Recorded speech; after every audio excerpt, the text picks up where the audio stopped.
Mr. President, as far as India is concerned, we have been deeply troubled by the conflict in Gaza that has been raging for nearly 5 months now. The humanitarian crisis has deepened, and the region and beyond have seen rising instability. India's position on the conflict has been clear and has been stated on several occasions by our leadership. There are 4 key points here. 1. The ongoing conflict between Israel and Hamas has led to a large-scale loss of civilian lives, especially women and children.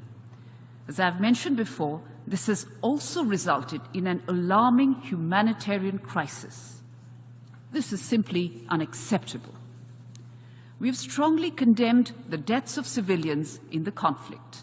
It is critical to prevent a further escalation of violence and hostilities. It is also imperative to avoid the loss of civilian lives in any conflict situation. International law and international humanitarian law must be respected under all circumstances.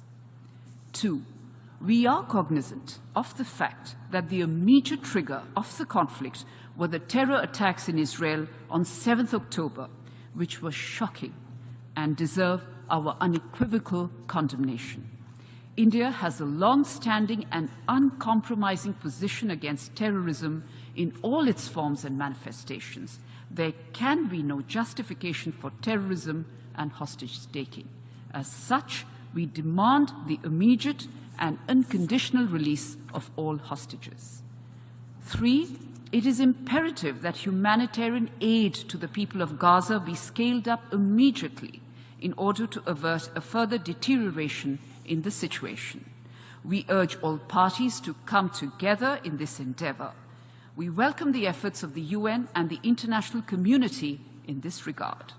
India has provided humanitarian aid to the people of Palestine and will continue to do so. 4.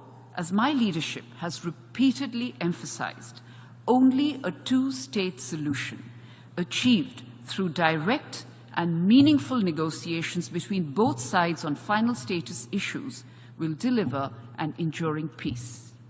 India is committed to support a two-state solution where the Palestinian people are able to live freely in an independent country within secure borders with due regard to the security needs of Israel.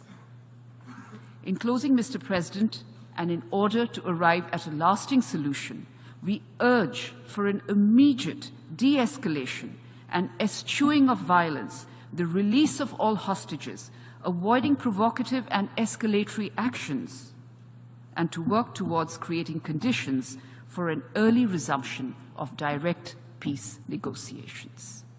Thank you.